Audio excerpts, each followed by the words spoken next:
machetes in the residences of all the profiled entities who are in the list that I was given by the county criminal investigation officer. The guns are planned to be planted at the residency of His Excellency, the Governor Kisii County, Paul Simba Arati. One of his supporters, Japhet, another supporter of the governor, Nyakwama, and all this is in the intent of portraying the governor and his henchmen and his supporters that there are people who are sowing discord and disunity in this region. Ask yourself a simple question. Have we had any single incident in Kisii, in the history of Kisii, where guns or bullets are used in an unrest? No. But right now, they want to bring a picture that indeed Governor Simba Arati has a militia and he wants to do what is not in the confines of the law. To cover the Nyakembene incident, what happened in Nyakembene? We are calling on all these agencies, the police, the DCI, IPOA, the internal unit. You took statements from our clients. You took statements from myself personally as an advocate.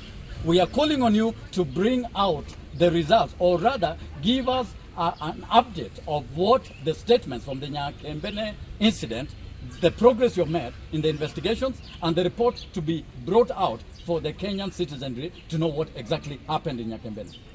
The other shenanigans are just a cover-up where people are taking sides against a popular leader elected by the citizens of Kisii County. Thank you. Where there was a bit of an altercation between the Cabinet Secretary for Education, the Governor Paul Simba Arati, and the firm, arrogant statements of the County Commissioner, Mr. Kibet. A meeting was held at the residency of the Cabinet Secretary, where all the security agents, the senior security agents of Kisii County attended. And in the meeting, it was decided that people allied or supporters of Simba Arati, the governor, were going to be targeted. The aftermath of this meeting culminated into the events that have unfolded. A list was circulated of people perceived to be supporters of Simba, branded goons, and an effort was decided of planting illegal arms in their residences to arrest them, to force disappearance, and also incriminate them in whichever way possible so that they can be arraigned in court.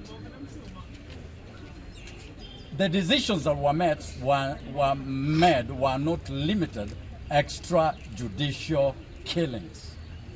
We stand here right now to say one simple word, that the security agents in Kisii County have been compromised. They are not portraying their national image, but instead they are allied to one side.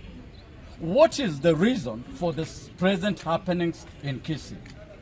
After the Nyakembene incident on 8th January, where the attempted assassination of Governor Paul Simba Arati,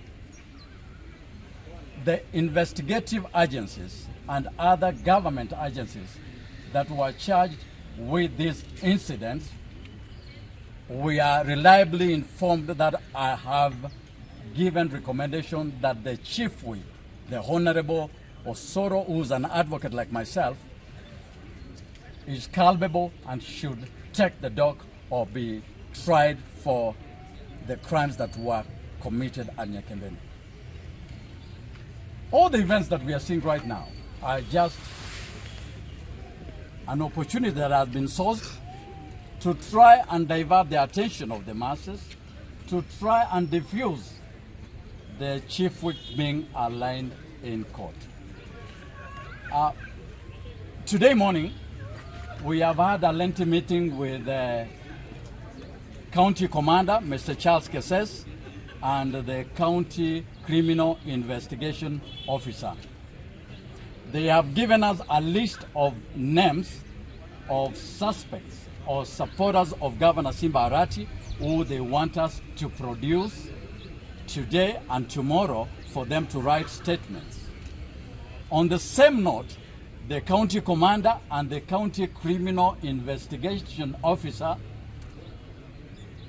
gave us an assurance that the arrested suspect, Hesbon Mochama, is okay, and they are going to facilitate us as the advocates to meet him in the course of the day, and they committed that he will be brought to court in 24 hours.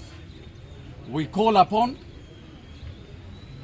the general public, we call upon the citizenry to stand with us at this hour of need in calling out the government to respect the Constitution, because Kenya is a constitutional democracy and we are not in a situation where there is no rule and we wish to bring to the attention of everyone of the happenings that have been ongoing in Kisii County, as my colleague has said, within the last 72 hours. Yesterday night, at about 8:30, one Hesbon Mochama, a non-blogger and an ardent supporter of Kisii County Governor, Honorable Simba Arati, was picked by unknown individuals from his home at Magena to an unknown whereabouts. As counsels for Hesbon, we were denied communication and access to our client after getting information that he was held at Kenyanya Police Station. Our client has been held in Communicado ever since the time he was picked from his house. Today morning, we have appeared before the CCIO and the County Commander to know the whereabouts of our client. They confirmed that indeed our client was arrested yesterday, and they intend to present him to court before the lapse of 24 hours. We want and we wish as counsels for the arrested person to condemn this barbaric act of political profiling and deny of the arrested person is guaranteed constitutional rights as spelled under Article 49 of the Constitution. We also demand immediate presentation of Hesbon Mochama to this court for plea taking, since to this point we do not have information of his known whereabouts. Failure to which we have firm instructions to proceed to court and file habeas corpus proceedings for his production. That is all we wish to state regarding Hesbon Mochama's case.